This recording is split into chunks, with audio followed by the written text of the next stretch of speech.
Hello my dear students, welcome again to my YouTube channel life science classes. This side is Swati ma'am, your biology mentor. और जैसा कि आप जानते हैं, हमने शुरू की है NCERT class 11th biology page bye page mastery series. और इस सीरीज में बेटा अब हम सेकंड चैप्टर को कवर कर रहे हैं, दैट इज बायोलॉजिकल क्लासिफिकेशन। इस चैप्टर का हम इंट्रोडक्टरी पार्ट और किंगडम मोनेरा को कंप्लीट कर चुके हैं, यानी कि ऑलरेडी इसके 2 लेक्चर हो चुके हैं बायोलॉजिकल क्लासिफिकेशन के। आज हमारा ये थर्ड लेक्चर है जिसमें हम किंगडम प्रोटिस्टा को डिटेल में स्टडी करेंगे। ठीक है, तो किंगडम प्रोटिस्टा, सबसे पहले यहाँ पर किस टाइप के ऑर्गेनिज्म रखे जाते हैं, किंगडम प्रोटिस्टा के अंदर कौन कौन से ऑर्गेनिज्म आते हैं। तो जैसे ही किंगडम प्रोटिस्टा कहीं पर भी हमें पता चले, कुछ भी किंगडम प्रोटिस्टा के बारे में पूछा जाए, तो हमारे माइंड में सबसे पहले आना चाहिए बेटा यूनिसेलुलर यूकैरियोट्स। ठीक है, तो इसके अंदर वो सारे ऑर्गेनिज्म आते हैं जो यूनिसेलुलर होते हैं, यानी कि सिंगल सेल के बने हुए हैं, और साथ में यूकैरियोट्स होते हैं। ठीक है ना, यूकैरियोट्स का मतलब है जिनके पास में ट्रू न्यूक्लियस होता है, जिनके पास में ट्रू न्यूक्लियस होता है, यानी कि वेल डिफाइंड न्यूक्लियस, यानी कि जो डीएनए है, डीएनए सराउंडेड रहता है बेटा किसके थ्रू, न्यूक्लियर मेम्ब्रेन से। ठीक है ना, यानी कि यहाँ पर जो जेनेटिक मटेरियल होगा सेल का, वो एक मेम्ब्रेन के थ्रू कवर्ड रहेगा, जिसको हम न्यूक्लियर मेम्ब्रेन बोलते हैं। ठीक है ना, दूसरी चीज, यूकैरियोट्स के अंदर जितने भी सेल ऑर्गेनेलीज होते हैं, वो सभी मोस्टली सेल ऑर्गेनेलीज कैसे होते हैं, ये भी मेम्ब्रेन बाउंड होते हैं। ठीक है ना, ऑर्गेनेलीज भी यहाँ पर बेटा मेम्ब्रेन बाउंड होते हैं, ये चीज याद रखनी है। तो सबसे पहले हमारे माइंड में एक चीज आती है प्रोटिस्टा को लेकर कि इसके जो सेल होते हैं, जो ये ऑर्गेनिज्म होते हैं, सबसे पहले ये यूनिसेलुलर होते हैं, यूकैरियोट्स होते हैं। और जैसे यूकैरियोट्स बोला तो मतलब कि इनका जो डीएनए है वो न्यूक्लियर मेम्ब्रेन से सराउंडेड है, और साथ में इसके अंदर जो सेल ऑर्गेनेलीज होते हैं वो भी मेम्ब्रेन बाउंड है। ठीक है, क्लियर होगी। उसके बाद में बात चलती है, हम बोलते हैं कि जो प्रोटिस्टा है, मतलब हमारी एनसीईआरटी में लिखा हुआ है कि जो प्रोटिस्टा है इसकी कोई डिफाइंड बाउंड्री नहीं है। ठीक है ना, मतलब कि इसके अंदर जो ऑर्गेनिज्म को प्लेस किया गया है उनकी एक प्रॉपर डिफाइंड बाउंड्री नहीं है। क्यों नहीं है डिफाइंड बाउंड्री बेटा, एक तो ना ये ना मिक्सअप सा बन गया है प्रोटिस्टा, ना एक टाइप से खिचड़ी बनी हुई है। इसके अंदर जो ऑर्गेनिज्म है वो हमें कभी कभी प्लांट जैसे देखने को मिलते हैं, कभी हमें वो एनिमल की तरह बिहेव करते हुए दिखते हैं, कभी हमें इनके इस प्रोटिस्टा के अंदर जो एनिमल्स हैं, जो ऑर्गेनिज्म है, कभी कभी वो फंजाई जैसे दिखते हैं। ठीक है, तो मतलब कंफ्यूजन क्रिएट करते हैं, इसीलिए हम बोलते हैं कि इसकी कोई डिफाइंड बाउंड्री नहीं है। अब देखो, जैसे एक एग्जांपल से समझते हैं, एनसीईआरटी में 2 एग्जांपल दे रखे हैं, एक तो क्लोरेला और दूसरा क्लेमाइडोमोनास। ठीक है ना, दोनों ही प्रोटिस्ट हैं, दोनों ही क्या है बेटा, प्रोटिस्ट हैं, और दोनों ही फोटोसिंथेटिक भी हैं, फोटोसिंथेटिक, दोनों ही प्रोटिस्ट हैं, दोनों ही फोटोसिंथेटिक है। अब देखो, जो भी बायोलॉजिस्ट होगा तो उसे क्या लगेगा, ये कैरेक्टरिस्टिक फीचर्स किसके हैं, प्लांटी के, तो इनको हम प्लांटी की तरह भी, प्लांटी किंगडम में भी कंसीडर कर सकते हैं। ठीक है, लेकिन प्रोटिस्टा क्या है, प्रोटिस्टा के अंदर हमने वो ऑर्गेनिज्म रखे हैं कि जो यूनिसेलुलर होने चाहिए और यूकैरियोट होने चाहिए। अब ये दोनों यूनिसेलुलर भी है, सिंगल सेल ऑर्गेनिज्म है, दोनों के दोनों कैसे है बेटा, सिंगल सेल है, और तो सिंगल सेल है और यूकैरियोट है। ठीक है ना, तो इससे मतलब कि ये प्रोटिस्टा में भी रखे हुए हैं, तो समझ रहे हो, मतलब इनकी इसलिए बोला हुआ है एनसीईआरटी में कि इनकी कोई डिफाइंड बाउंड्री नहीं है, इनको हम प्लांटी में भी लेके जा सकते हैं, इनको हम प्रोटिस्टा में भी रख सकते हैं, क्योंकि इनके दोनों किंगडम से इनके फीचर्स मिलते जुलते हैं। ठीक है, इसीलिए हम प्रोटिस्टा को कनेक्टिंग लिंक भी बोलते हैं, प्लांट और एनिमल्स के बीच की कनेक्टिंग लिंक है प्रोटिस्टा, क्योंकि मतलब हम जब इसके ग्रुप्स पढ़ेंगे तो हम उनमें देखेंगे कि कुछ बिल्कुल जैसे प्लांट्स की तरह बिहेव कर रहे थे, धीरे धीरे प्लांट्स की तरफ से वो कैसे एनिमल्स की तरफ को शिफ्ट होते जा रहे हैं। ठीक है ना, जो पहला ग्रुप पढ़ेंगे वो बिल्कुल प्लांट की तरह बिहेव कर रहा होगा, और जो हम प्रोटिस्टा का लास्ट वाला ग्रुप के बारे में स्टडी करेंगे वो बिल्कुल एनिमल जैसे है। ठीक है ना, तो हम देख सकते हैं कि यहाँ पर प्रोटिस्टा को हम क्या मान सकते हैं, कनेक्टिंग लिंक, एनिमल और प्लांट के बीच की कनेक्टिंग लिंक मानते हैं। ठीक है, अब बेटा दूसरी चीज पे आ जाओ कि इनका ये कहाँ कैसे एरिया में हमें देखने को मिलते हैं, इनका हैबिटेट क्या होता है। तो सबसे पहले मैं बोलूं कि ये एक्वेटिक, प्राइमरीली एक्वेटिक होते हैं। ठीक है ना, एक्वेटिक मतलब कि ये हमें फ्रेश वाटर में भी मिलते हैं, मैरीन वाटर में भी मिलते हैं, और स्टेगनेंट वाटर मतलब कि जो एक जगह तालाब जैसा, पोंड जैसा कोई रुका हुआ पानी, उसको स्टेगनेंट वाटर बोलते हैं, वहां पर भी मिलते हैं। और इसके अलावा जो मॉइस्ट सोयल होती है, मॉइस्ट सोयल मतलब कि गीली मिट्टी, वहां पर भी हमें ये देखने को मिलते हैं। ठीक है ना, अब मैं इनके न्यूट्रिशन की बात करती हूँ, तो अगर इनके न्यूट्रिशन को देखते हैं, प्रोटिस्टा में कैसा न्यूट्रिशन होता है, अभी मैंने बताया कि प्लांट की तरह भी बिहेव करते हैं, मतलब कि ये फोटोसिंथेटिक भी होते हैं, प्लांट की तरह बिहेव कर रहे हैं तो फोटोसिंथेटिक है, एनिमल की तरह बिहेव कर रहे हैं तो ये हेट्रोट्रोफिक है, एनिमल की तरह बिहेव कर रहे हैं तो हेट्रोट्रोफिक है। ये हेट्रोट्रोफिक में बेटा, हेट्रोट्रोफिक में सैप्रोफाइट्स भी होते हैं, ये यानी कि डेड और डिकेइंग मैटर पे भी फीड करते हैं, जैसे फंगस फीड करती है, बैक्टीरिया फीड करते हैं, वैसे सैप्रोफाइट्स की तरह भी काम करते हैं, न्यूट्रिशन लेते हैं, पैरासाइट्स की तरह भी होते हैं, ये पैरासाइट्स की तरह भी होते हैं, ठीक है ना। और कुछ ऐसे होते हैं जो फोटोसिंथेटिक भी शो करते हैं न्यूट्रिशन और हेटेरोट्रोफिक भी शो करते हैं, उनको हम दोनों को मिला के उनको हम मिक्सोट्रोफ बोल देते हैं, उनको बोल देते हैं बेटा मिक्सोट्रोफ, ठीक है ना। इसका एग्जाम्पल यूग्लिना है, इसका एग्जाम्पल यूग्लिना। ये जब सनलाइट प्रेजेंट होती है तो ये फोटोसिंथेसिस करता है, जब एब्सेंट होती है सनलाइट उस टाइम पे ये हेटेरोट्रोफिक न्यूट्रिशन शो करता है, ठीक है ना। तो इस तरीके से यहाँ पे हमने इनका न्यूट्रिशन देखा। अब मैं बात करती हूँ रिप्रोडक्शन की। तो बेटा रिप्रोडक्शन भी यहाँ पर सेक्सुअल रिप्रोडक्शन भी देखने को मिलता है, सेक्सुअल रिप्रोडक्शन भी होता है इनमें, और इनमें एसेक्सुअल रिप्रोडक्शन भी होता है, ठीक है ना। एसेक्सुअल रिप्रोडक्शन सेक्सुअल भी होता है और एसेक्सुअल रिप्रोडक्शन भी होता है, लेकिन ज्यादा जो मेजोरिटी में देखने को मिलता है वो हमें क्या देखने को मिलता है, मेजोरिटी में एसेक्सुअल रिप्रोडक्शन। एसेक्सुअल रिप्रोडक्शन में यहाँ पर बाइनरी फिजन है, बाइनरी फिजन, बडिंग होती है, ठीक है ना। कई सारे यूनिसेलुलर एल्गी बडिंग शो करते हैं। यहाँ पर हमें spore formation, asexual spore formation देखने को मिलते हैं, एसेक्सुअल स्पोर फॉर्मेशन, ठीक है। और इसी तरीके से इनमें हमें सेक्सुअल रिप्रोडक्शन भी देखने को मिलता है, काफी कम सेक्सुअल रिप्रोडक्शन देखने को मिलता है, लेकिन क्या करते हैं जो दो कॉन्सेक्यूटिव सेल्स होती हैं वो फ्यूज होके बेटा जाइगोट बनाती है, मतलब कि दो सेल हैं वो आपस में फ्यूज होंगी और जाइगोट बनाएंगी, ठीक है ना। और इस जाइगोट में फर्दर क्या होती है, मियोसिस हो जाती है, और फिर से मियोसिस होके यहाँ पे हमें हैप्लॉइड सेल मिल जाती है, ठीक है ना। मतलब कि जो प्रोटिस्ट होते हैं, सबसे पहले हमें क्या याद रखना है, जो प्रोटिस्ट होते हैं ना बेटा, अगर मैं बात करती हूँ प्रोटिस्ट की, तो जो प्रोटिस्ट हैं वो हैप्लॉइड होते हैं, वो उनका जो लाइफ मैं बोलूंगी जो उनका पूरा लाइफ साइकिल होता है पूरा, उसमें वो डोमिनेंटली अगर मैं बात करूं तो हैप्लॉइड होते हैं, हैप्लॉइड कंडीशन में होते हैं, ठीक है ना। और डिप्लॉइड बहुत कम टाइम के लिए होते हैं डिप्लॉइड, जैसे कि यहाँ पे दो हैप्लॉइड सेल थी, ये फ्यूज हुई, फ्यूज हो गई, इन्होंने जाइगोट बनाया और जाइगोट में तुरंत मियोसिस हो गई, जाइगोट के अंदर तुरंत मियोसिस हो गई, क्योंकि सिर्फ ये डिप्लॉइड सिचुएशन थी यहाँ पर, ठीक है ना। यहाँ पर सिर्फ ये डिप्लॉइड सिचुएशन थी और फिर से हमें क्या मिल गया, हैप्लॉइड सेल मिल गई, ठीक है ना। ये भी हैप्लॉइड थी, फिर से ये हैप्लॉइड सेल मिल गई। तो यहाँ पर याद रखना है आपको कि जो हमारे किंगडम प्रोटिस्टा होता है, ज्यादातर टाइम यहाँ पर हमें हैप्लॉइड कंडीशन देखने को मिलती है, ठीक है। ऐसे नहीं है डिप्लॉइड नहीं होती है, लेकिन मेजोरिटी में हैप्लॉइड्स होते हैं। ये हैप्लॉइड्स और डिप्लॉइड से अब क्या मतलब है, अगर जब मैं हैप्लॉइड टर्म यूज करती हूँ तो मतलब कि उस सेल के अंदर नंबर ऑफ जो सिंगल सेट ऑफ क्रोमोसोम है, अगर मैं देखो, अगर मैं हैप्लॉइड टर्म, अब देखो यहाँ पर हम दो टर्म की बात कर रहे हैं बेटा, अभी यहीं इधर ही समझ लेते हैं, ठीक है ना। एक तो होता है हैप्लॉइड, देखो एक तो होता है हैप्लॉइड, ठीक है, और दूसरा है डिप्लॉइड। अब इनका क्या मतलब है हैप्लॉइड और डिप्लॉइड का, ठीक है। जो क्रोमोसोम्स हैं, अगर सिंगल सेट ऑफ क्रोमोसोम है सेल के अंदर, सिंगल सेट ऑफ क्रोमोसोम है सेल के अंदर, तो हम बोलेंगे कि वो सेल हैप्लॉइड है, ठीक है। और अगर टू सेट ऑफ क्रोमोसोम है सेल के पास में, तो मैं बोलूंगी कि वो सेल डिप्लॉइड है, ठीक है ना। अब सिंगल सेट ऑफ क्रोमोसोम और टू सेट क्रोमोसोम क्या है मैम, जैसे कि अभी हम यहां पर इनसे समझते हैं ह्यूमन की सेल से, ठीक है ना। अब तुम्हें पता है ह्यूमन सेल में 46 क्रोमोसोम होते हैं, ठीक है। अब ये 46 क्रोमोसोम 23 पेयर में होते हैं, ठीक है ना। जब ये पेयर में है तो मतलब ये सेल क्या है, डिप्लॉइड है। जब पेयर में है मतलब टू सेट ऑफ क्रोमोसोम है, एक पोजीशन पे दो क्रोमोसोम एक साथ में है, मतलब टू सेट है तो डिप्लॉइड है। और जब एक पोजीशन पे केवल एक क्रोमोसोम प्रेजेंट है, जैसा कि हमें गैमेट्स में देखने को मिलता है, कोई भी गैमेट्स हो, चाहे ह्यूमन के गैमेट हो किसी दूसरे ऑर्गेनिज्म के गैमेट्स हो, वहां पर भी हमें एक पोजीशन पे सिर्फ एक क्रोमोसोम देखने को मिलता है, तो मतलब कि वो हैप्लॉइड कंडीशन है, ठीक है ना। बात आई समझ में। तो यहाँ पर रिप्रोडक्शन हमें सेक्सुअल रिप्रोडक्शन भी देखने को मिलता है और एसेक्सुअल रिप्रोडक्शन भी देखने को मिलता है। मेजोरिटी में एसेक्सुअल रिप्रोडक्शन होता है और कभी-कभी यहाँ पर सेक्सुअल रिप्रोडक्शन होता है, ठीक है। तो एक ओवरव्यू प्रोटिस्टा किंगडम का, कुछ ओवरव्यू आपको समझ में आ गया है। इसके बाद में प्रोटिस्टा के अंदर हमने 5 ग्रुप को पढ़ना है, ठीक है ना। 5 ग्रुप कौन कौन से हैं, सबसे पहला ग्रुप है हमारा क्राइजोफाइट्स, ठीक है ना। सबसे पहला ग्रुप है बेटा, सबसे पहला ग्रुप है हमारा क्राइजोफाइट्स, ठीक है ना। अब क्राइजोफाइट्स, जो यहाँ पर फाइट्स है, इसका मतलब होता है फाइट्स मतलब प्लांट्स, ठीक है ना। यानी कि इसके अंदर हमें प्लांट्स जैसे कैरेक्टरिस्टिक फीचर्स देखने को मिलेंगे, ठीक है ना। दूसरा ग्रुप है डायनोफ्लैजिलेट, ठीक है ना। डायनोफ्लैजिलेट, फ्लैजिलेट मतलब इसके पास में फ्लैजिला होते हैं, डायनोफ्लैजिलेट से आप ऐसे याद रख सकते हो, इसके पास में 2 फ्लैजिला होते हैं, ठीक है ना। और ये भी लगभग, ये भी हमारा फोटोसिंथेटिक होता है, ठीक है ना। इसमें प्लांट्स जैसे ही फीचर्स हमें देखने को मिलेंगे।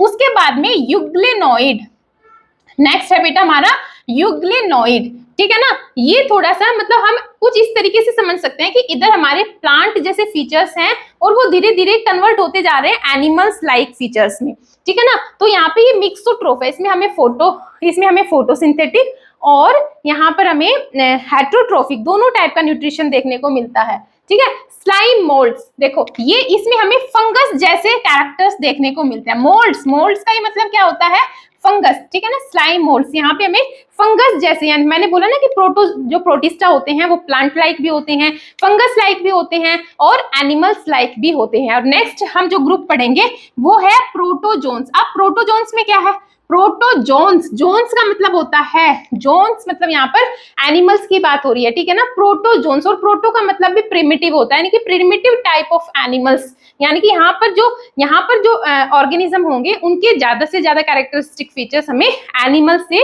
मिलते हुए देखने को मिलेंगे, ठीक है ना। तो सबसे पहले इनकी एग्जांपल्स देख लेते हैं। जो क्राइजोफाइट्स है, क्राइजोफाइट्स में डाई एटम्स आते हैं और गोल्डन एल्गी, जिसको हम डेस्मेट्स भी बोलते हैं, ठीक है।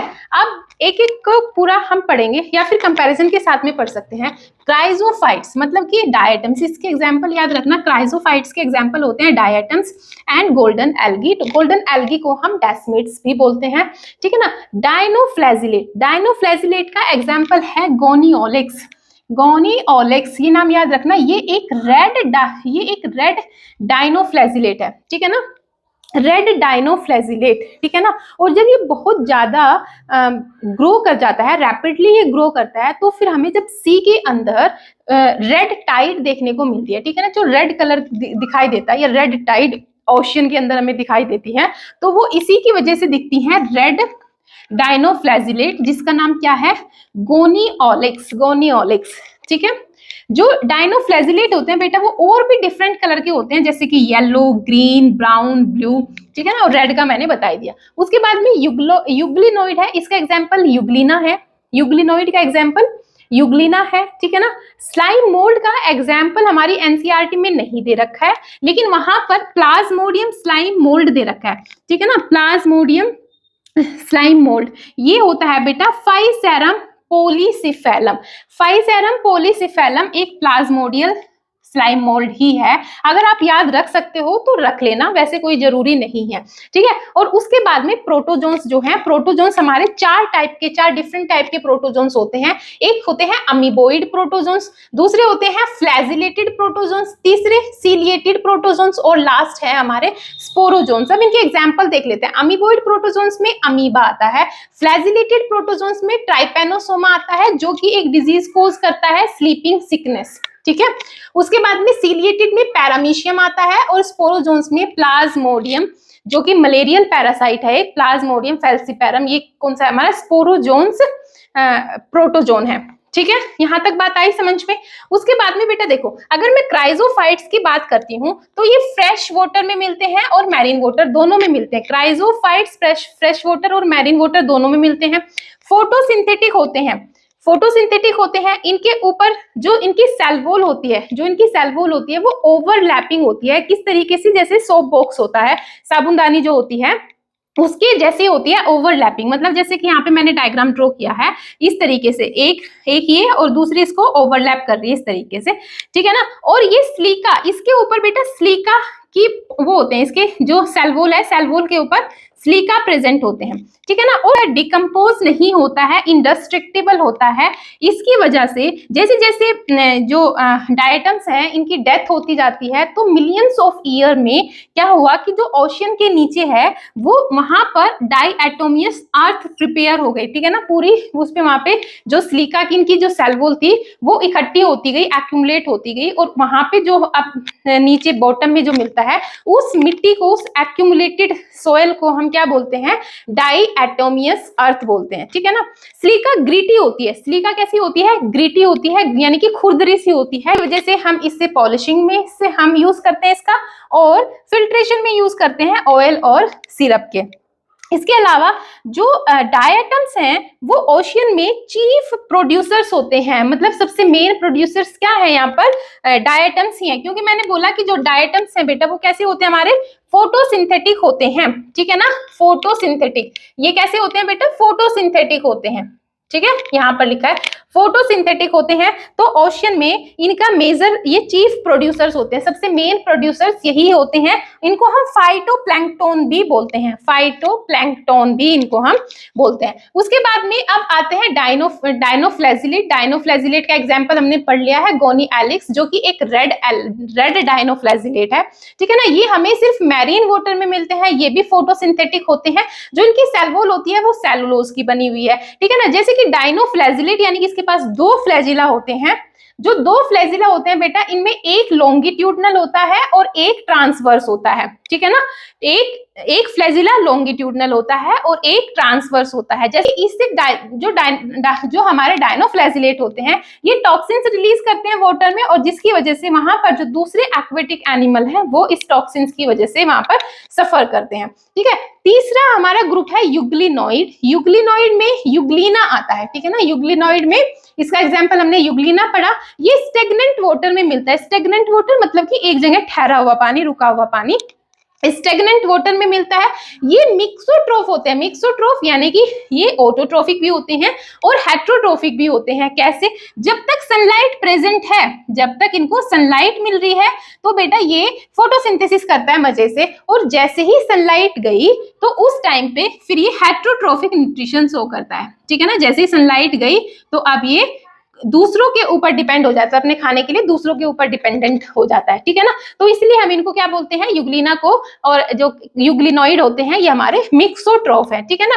इनके पास कोई सेल वॉल नहीं होती, सेल वॉल यहाँ पर एब्सेंट होती है, लेकिन सेल वॉल के प्लेस पर इनके पास एक मेम्ब्रेन होती है, जो कि प्रोटीन की बनी हुई एक मेम्ब्रेन होती है, जिसको हम पेलिकल बोलते हैं, ठीक है ना। और इसकी वजह से इनकी बॉडी फ्लेक्सिबल होती है, ठीक है ना। ये फ्लेक्सिबिलिटी में हेल्प करती है। इसके पास भी फ्लैजिला होते हैं, दो फ्लैजिला होते हैं।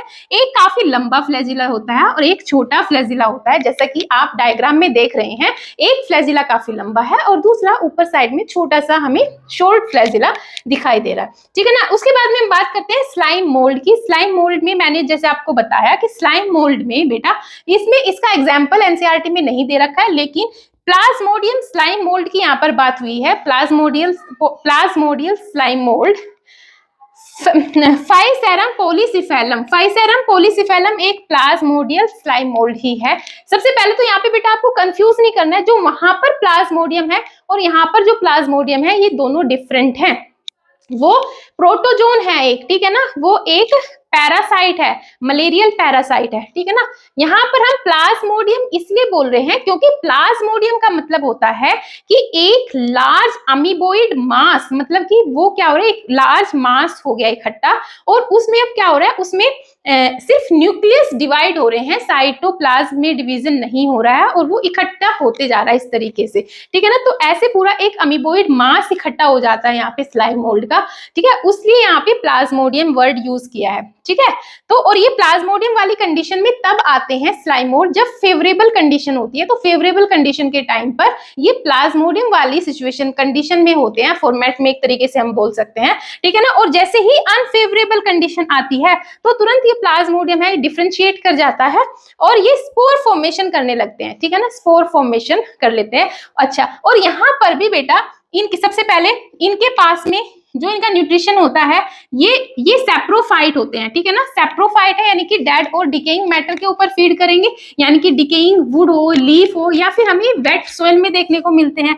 सेल वॉल इनकी एब्सेंट होती है, लेकिन जब ये अनफेवरेबल कंडीशन में स्पोर का फॉर्मेशन करते हैं तो हमें पता है कि स्पोर के बाहर को सेल वॉल प्रेजेंट होती है, एक थिक सेल वॉल की कवरिंग हो जाती है स्पोर के चारों तरफ, ठीक है ना। जिस वजह से जो स्पोर है वो काफी हार्श एनवायरनमेंट में भी सरवाइव करते हैं। और बेटा जो हमारा अब लास्ट ग्रुप है हमारा प्रोटोजोन्स। प्रोटोजोन्स भी हमने देख लिया कि हमारे प्रोटोजोन्स चार टाइप के होते हैं, अमीबोइड प्रोटोजोन्स, फ्लैजिलेटेड, सीलिएटेड और स्पोरोजोन्स। चार टाइप के प्रोटोजोन्स होते हैं। अगर मैं अमीबोइड प्रोटोजोन्स की बात करती हूँ तो बेटा ये फ्रेश वाटर में मिलते हैं, सी वाटर में मिलते हैं, यानी कि मैरीन वाटर में मिलते हैं, मॉइस्ट सोयल में भी मिलते हैं, ठीक है ना। इनके पास सूडोपोडिया होते हैं, क्योंकि इसका एग्जाम्पल क्या है, इसका एग्जाम्पल एक एंटामीबा है और दूसरा अमीबा है, ठीक है ना। तो अमीबा किस तरीके से होता है, ऐसे कुछ बेटा सूडोपोडिया प्रेजेंट होते हैं अमीबा में, ठीक है ना। इनको हम सूडोपोडिया बोलते हैं, या फिर सूडोपोडिया का मतलब होता है फॉल्स फीट, ठीक है ना।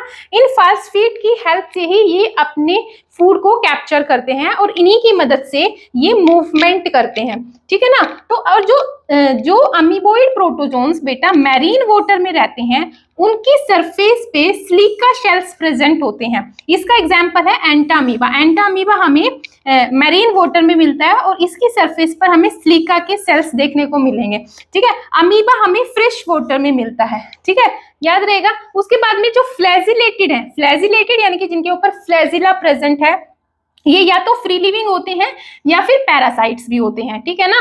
फ्लैजिला प्रेजेंट होता है इनके ऊपर। ये भी बेटा डिजीज कोज करते हैं, जैसे कि स्लीपिंग सिकनेस। कौन डिजीज करता, ये कोज करता है? ट्राइपेनोसोमा। ट्राइपेनोसोमा एक पैरासाइट है, ठीक है ना, जो कि स्लीपिंग सिकनेस कोज करता है ह्यूमन के अंदर। उसके बाद में मैं सिलिएटेड प्रोटोजोन्स की बात करती हूँ। सिलिएटेड प्रोटोजोन्स मतलब कि ये हाईली एक्टिव प्रोटोजोन्स हैं, क्योंकि इनके ऊपर 1000 ऑफ सीलिया प्रेजेंट होते हैं। इनके पास में हमें इनकी जो सरफेस है उस पर 1000 ऑफ सीलिया प्रेजेंट होते हैं, जिसकी वजह से ये एक्टिवली मूविंग ऑर्गेनिज्म है। इनके पास एक गुलेट होती है। गुलेट मतलब कि कैविटी, इनकी सरफेस पर जो सरफेस होती है, पैरामीशियम की स्ट्रक्चर कुछ कुछ कैसी होती है बेटा, इस टाइप से पैरामीशियम होता है, ठीक है ना। तो ये ना एक गुलेट बनाते, एक कैविटी बनाते हैं, ठीक है ना, गुलेट जिसको कैविटी बोलते हैं, ठीक है ना। और इनके पूरे सरफेस पे बहुत सारे थाउजेंड्स ऑफ सीलिया प्रेजेंट होते हैं, और इन सीलिया की वजह से ही ये काफी लोकोमोशन, काफी मूवमेंट शो करते हैं, ठीक है ना। और जो फूड की एंट्री होती है वो इस गुलेट से ही होती है। कोई भी फूड पार्टिकल जो वाटर में है वो इन सीलिया की मदद से, ये सीलिया की मदद से उसको मूव करते करते करते करते इस कैविटी तक ले आते हैं, गुलेट तक ले आते हैं, ठीक है ना। तो इसका एग्जांपल हमारा पैरामीशियम, ये पैरामीशियम का ही डायग्राम मैंने ड्रॉ किया यहाँ पर, ठीक है ना। उसके बाद में बेटा स्पोरोजोन्स की बात करते हैं। स्पोरोजोन्स हमारे नॉन मोटाइल होते हैं सबसे पहले तो, ठीक है ना, नॉन मोटाइल होते हैं। यहाँ पे स्पोर फॉर्मेशन देखने को मिलता है हमें। एंडोपैरासाइट्स होते हैं। इसका एग्जांपल है हमारा प्लाज्मोडियम फैल्सीपैरम, जो कि एक मलेरियल पैरासाइट है। तो बेटा ये था हमारा किंगडम प्रोटिस्टा। हमने काफी डिटेल में अपने एनसीईआरटी के, जो हमारी एनसीईआरटी में गिवन है उसके हिसाब से हमने इस टॉपिक को, किंगडम प्रोटिस्टा को कंप्लीट कर लिया है। कल की क्लास में हम किंगडम फंजाई को कंप्लीट करेंगे, ठीक है। आपको ये वीडियोस पसंद आ रही हैं, आपको इंफॉर्मेटिव लग रही हैं, ठीक है ना, तो प्लीज इन वीडियोस को अपने दोस्तों तक शेयर करो, और ज्यादा से ज्यादा वीडियोस को अपने दोस्तों तक शेयर करो, और इस चैनल को सब्सक्राइब करो।